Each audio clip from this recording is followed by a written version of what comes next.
Greetings, everyone. It is Crime Talk with Crin, and I am back with another episode.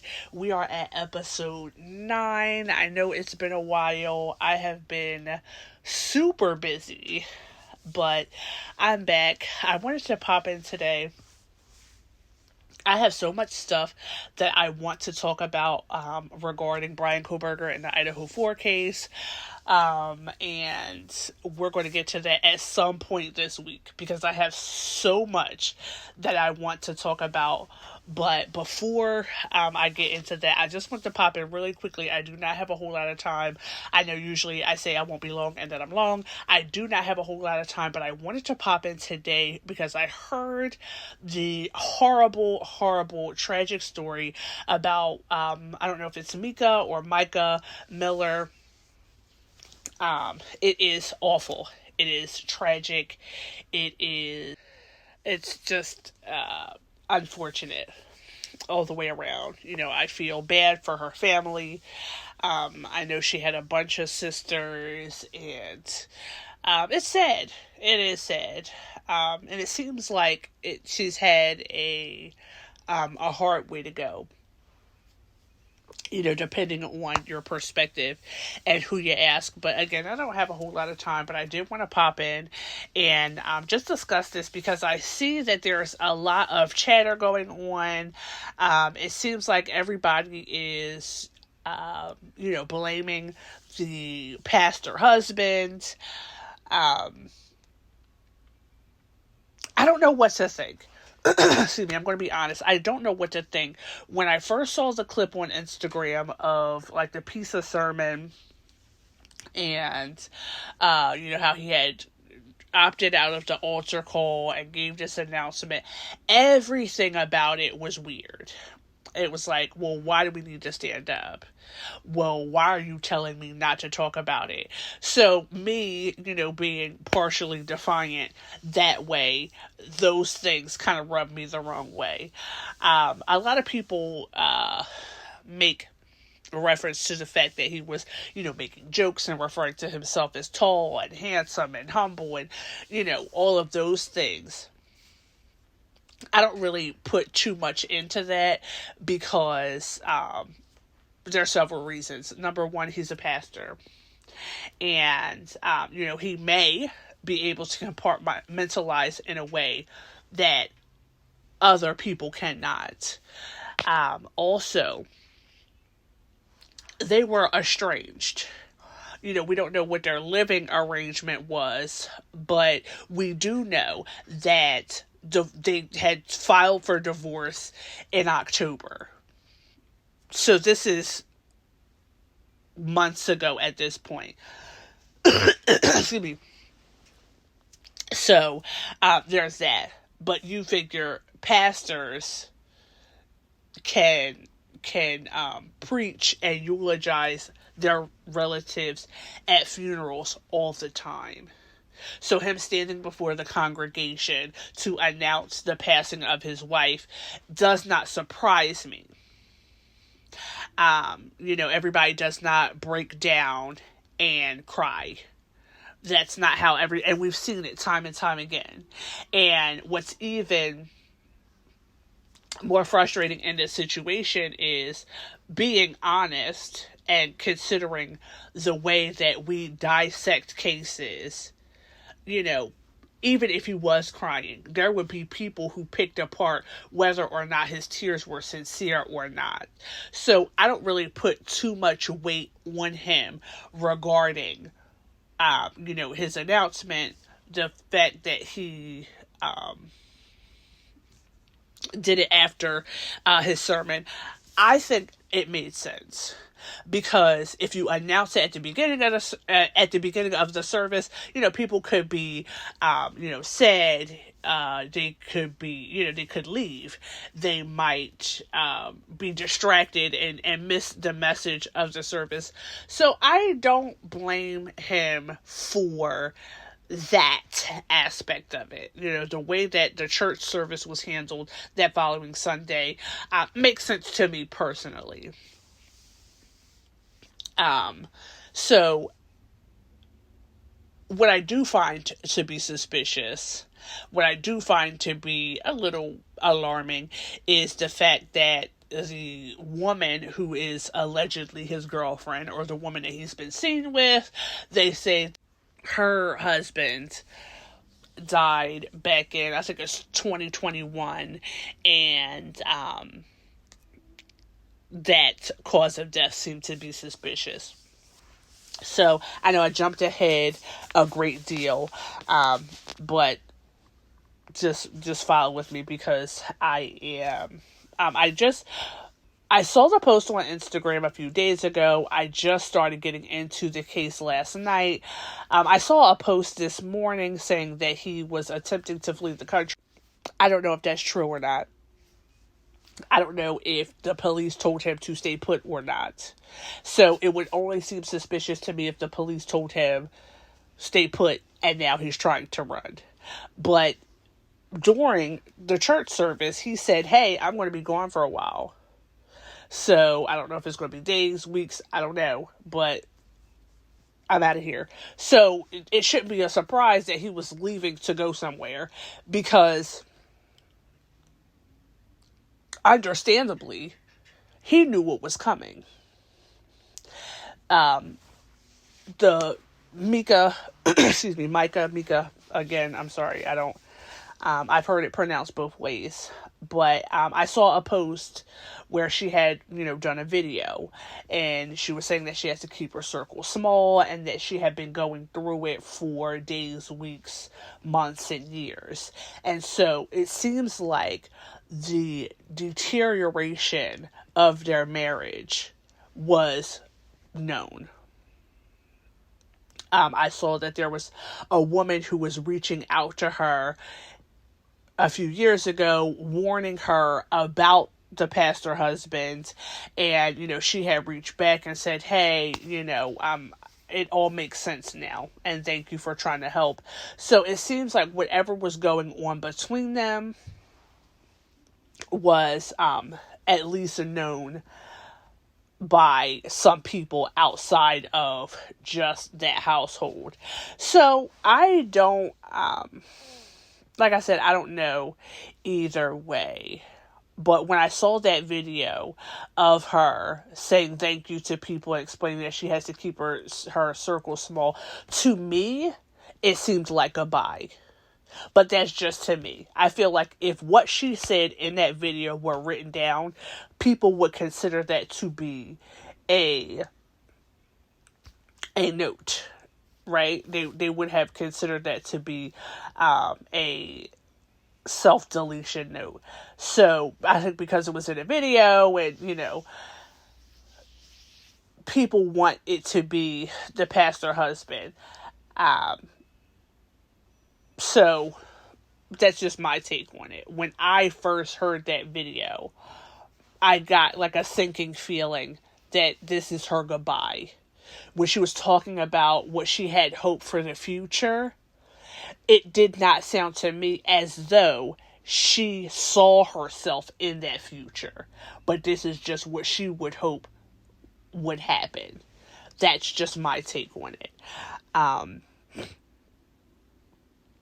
There's people who are upset that he did not mention their divorce. There's people that seem to be upset that he did not mention, that they have been estranged and that they were going through it. That doesn't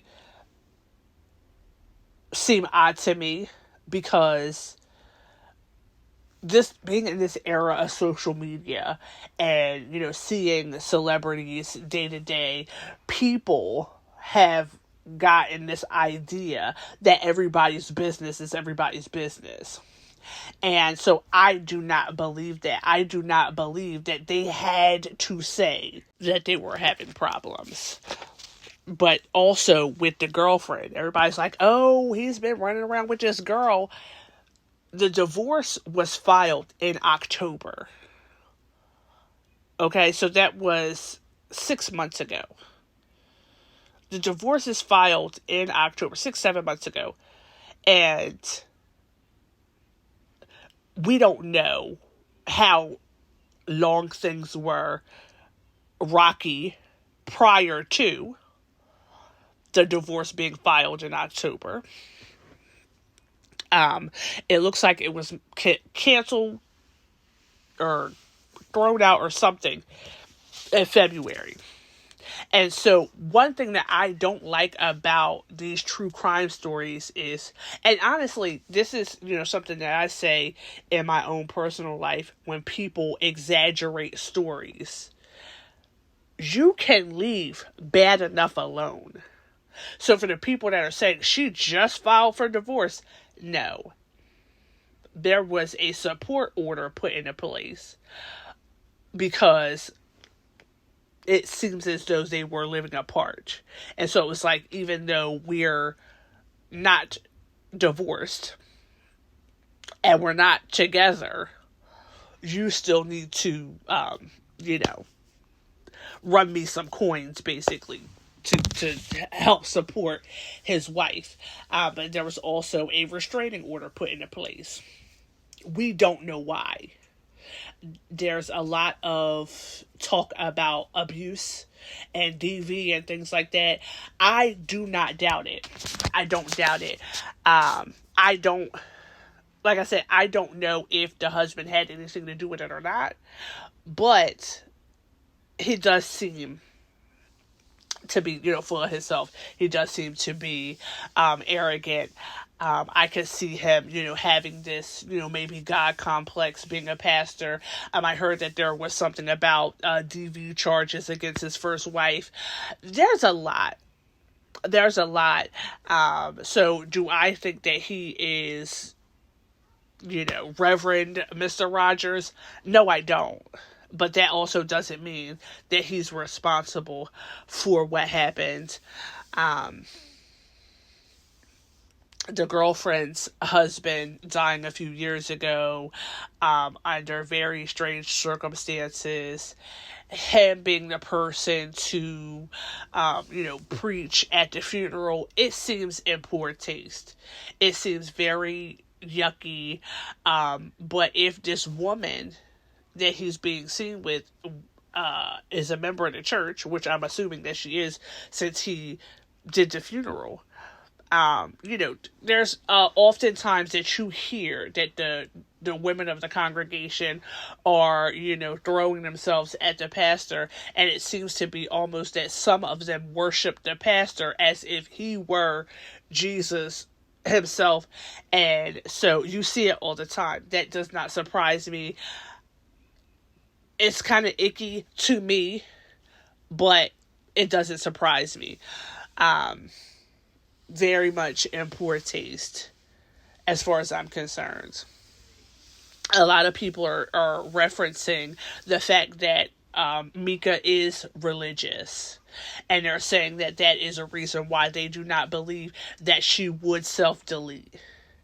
And I don't like that, because from what I knew growing up was that no sin is greater than the other.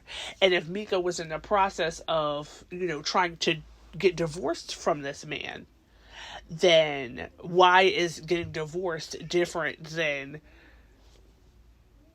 self-deletion? If we're talking about, religious convictions, right? So why would she be okay with divorcing her husband, but not okay with self-deletion? That's just my take on it. I think a lot of people are trying to use that as a reason to say that he had to have done it because she was so God-fearing that, she would not do that to herself. And I don't agree with that. I also don't agree with the fact that, he allegedly groomed her. I think he did. If he's saying that we were best friends since 2009, and she was 15 years old and he was 30, and married with 5 kids, that's gross. That's like nasty. What are you talking about, best friends? With somebody from your youth group and church? And you're the pastor? That's nasty. And then you end up marrying her? And then you're sitting there like, oh yeah, she was troubled. Everybody knows that she wasn't right mentally. Yeah, I bet not. Because she had your creepy, nasty... Stop this. Like, come on. You can't be a part of the problem and then sit here and try to call it out. Like, yeah, well, y'all know she wasn't right. I bet she wasn't right. She's 30 years old, and she's been dealing with your trifling self for the last 15 years. Reverend, ew, get out of here. Like, come on, stop this. Stop this. Somebody call the ex-wife, because I want to hear what she has to say. I think that's nasty. I think it's trifling. This little girl is at church trying to be righteous and grow up and do the right thing. And then this is what you do. And I don't care if you married her when she was 19, 21, or 29. The fact that you're saying that she was your best friend and she was 15 years old and you were 30 with a wife and 5 kids is crazy. Does that mean that he killed her? No, it doesn't. Does that mean that he's nasty? Yes, it does.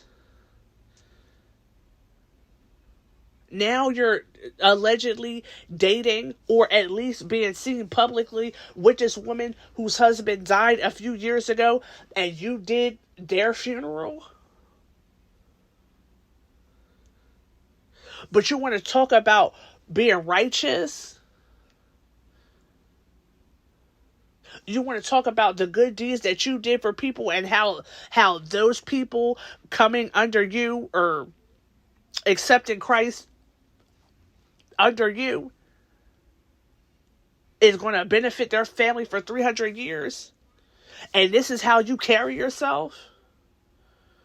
You're supposed to be a man of God. You got these people talking about bride of Christ, and they're following you, and you're nasty. And I don't want to say that because he, picked out 2 women from the congregation that he's running through them, because that could be a stretch. It could just be her and her. But it's nasty. It seems like this is what you got going on. You're supposed to be a man of God, and you're sitting here preying on the women in your congregation. That's nasty. Anyway, all I'm saying is her video seemed like a goodbye letter to me. But her husband seems like a trifling dirtbag to me. This is just my opinion. I'm not blaming him. I'm not blaming her. I feel for the family. I think they say she has 4 sisters. I have 2. I have 2 sisters, and they both better stay here forever. I'm talking about like death becomes her. Somebody get the serum. We all got to stay here forever. And we should go get the serum now so we could keep looking like we look right now. But still.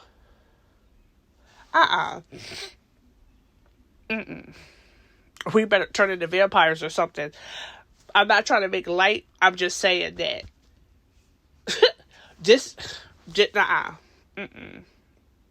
My sisters, my cousins, my best friends. Like, y'all, listen. Shotgun, I gotta go first. Because everybody has to stay here. I could not imagine losing somebody that close to me. Parents, grandparents, uncles. Not that I'm, willing to sacrifice them, but my siblings, my cousins, my besties, I couldn't imagine it. I honestly could not imagine it. So I cannot imagine what her family is going through. But I feel for them. I absolutely feel for them. I hope that they get closure. I hope that they get whatever answers will make them feel better. As better as they could ever feel. But I hope that this isn't left as a open-ended situation where there's no resolve. I think it'll be easy to find out if the pastor was in South Carolina or North Carolina. I think it would be easy to find out if it was self-inflicted, due to, trajectory and entrance and exit points and things like that. Again, we don't know where she was staying. So, if she was staying with a friend and didn't want to do that at her friend's house, or a friend would have to find her, I could understand that. If she didn't want to be found immediately, I could understand her, going to a national park. The people say that crazy stuff goes down at these national parks. So it could have been either way, but I believe that it would be easy to determine where he was. And if he was the one to do this, or if it was, in fact, a self-deletion. But that's all I have for right now. There are details coming out rapidly, and it's getting pretty crazy out here. So we'll see. We'll see what happens. That's all I have for now.